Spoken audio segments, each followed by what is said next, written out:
I need you to know, you remind me of someone I loved, he whispered, pressing a thick envelope into my hand. His hands shook like autumn leaves in a storm, the rain outside my beat-up 2016 Honda Civic slamming against the windows. I barely caught his words, yet they cut through everything else, everything I thought I understood about life. Harold Whitman, 87 years old, was sitting across from me, trembling but resolute. By the time I got out of the car, he had vanished into a whirlwind of memory and fate. 14 hours later, I learned he was gone. The call from his attorney came at 6 in the morning, dragging me from sleep into a world of marble floors and polished leather chairs. "You've inherited $95 million, Marcus Green said, his voice calm, almost clinical, as if he had done this 1,000 times. My mind failed to compute the number. I laughed, then sobbed. I kept expecting someone to burst in and tell me it was a mistake, a clerical error. But it wasn't. The reason Harold chose me came in a handwritten note he'd penned mere hours before passing. The truth inside revealed a connection I never knew existed, threading my life to his in ways I couldn't have imagined.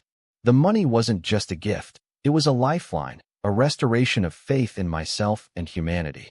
7 months earlier, my life had imploded. My landscaping business, Ashton Gardens, once thriving and employing 14 people, had collapsed under bad contracts and worse timing. My brother, Colin, stopped returning calls after the bankruptcy wiped out his savings and shattered his trust.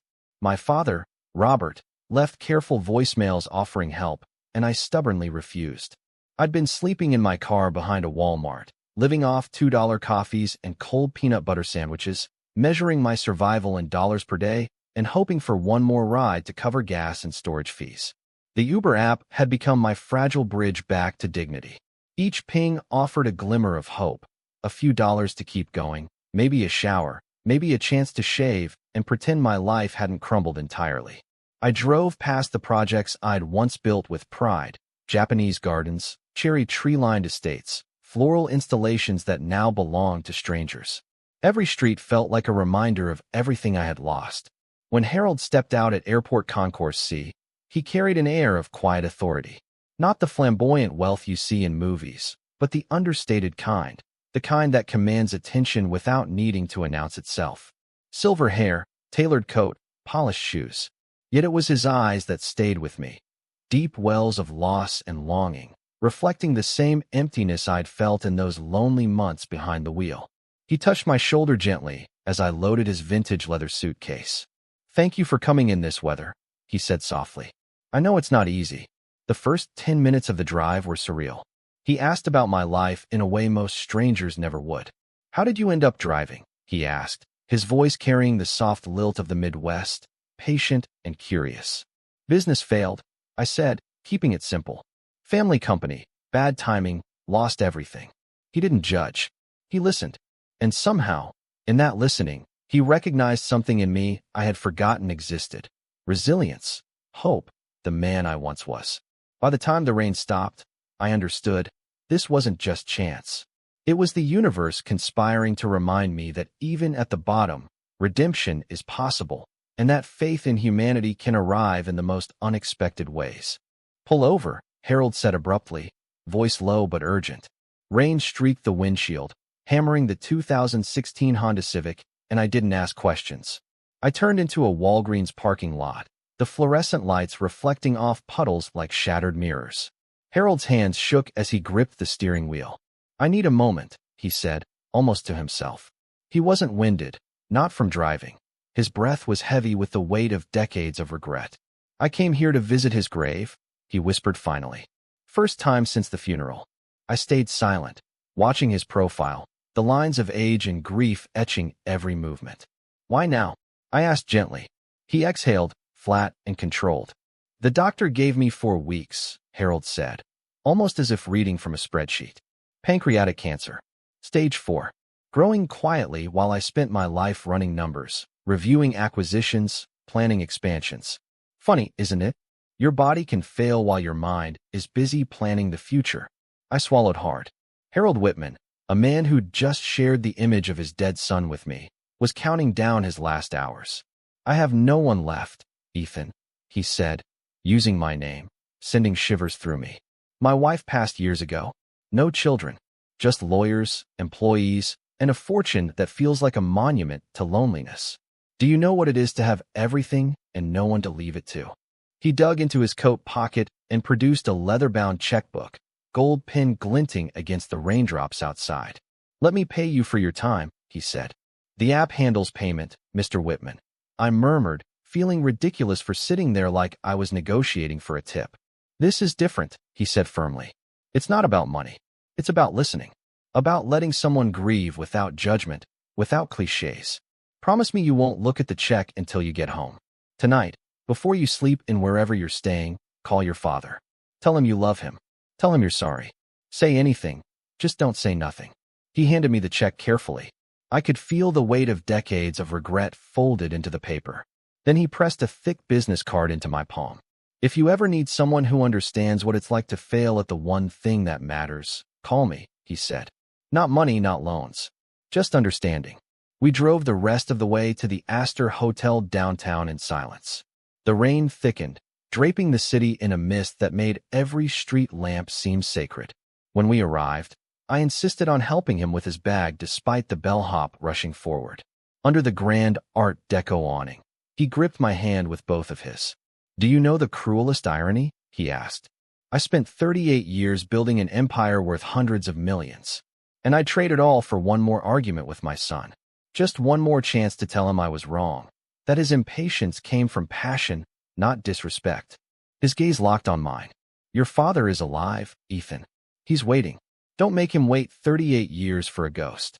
After he disappeared into the hotel, I sat in my car for 20 minutes, holding the check and card. $25,000.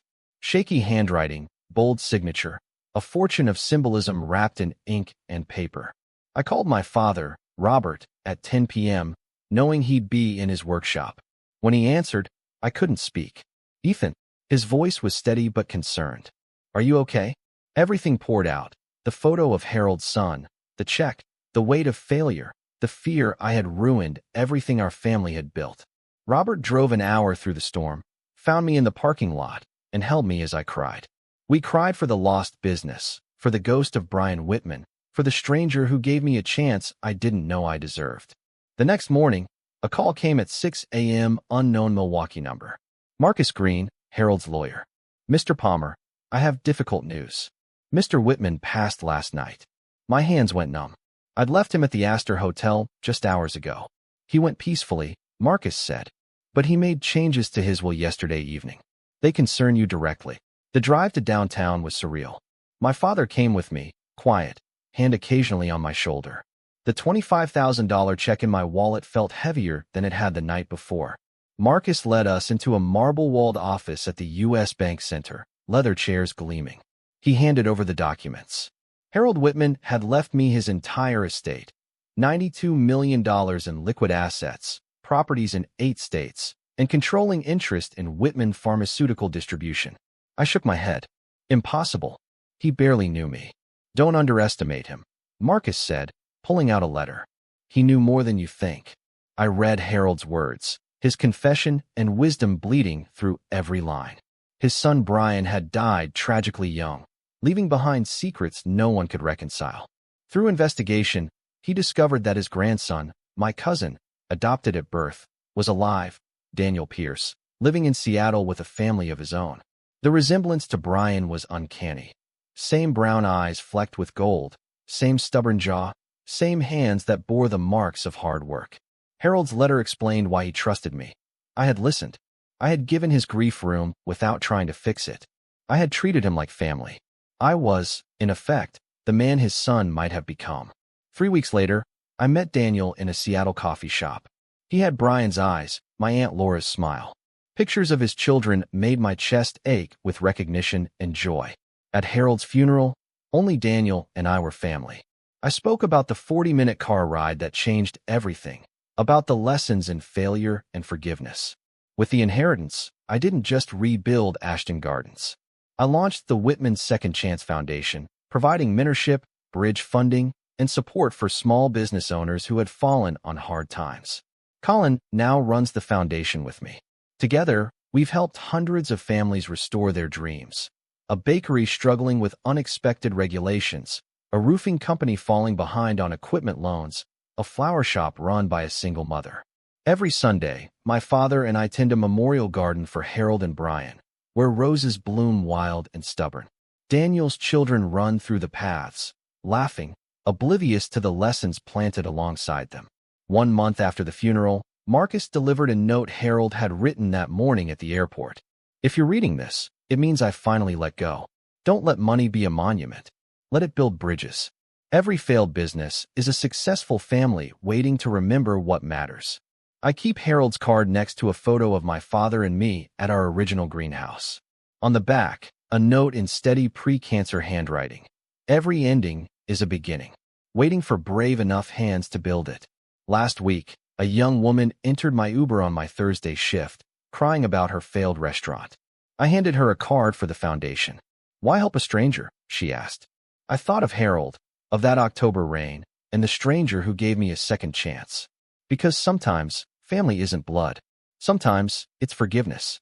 Sometimes, it's a backseat conversation in a Honda Civic in the middle of a storm, showing you that life's roots grow deeper than we ever imagined. We planted an oak tree at our new greenhouse in the center of the property. A plaque reads, "For Harold and Brian Whitman, who taught us that some roots run deeper than blood, and some families are built from forgiveness."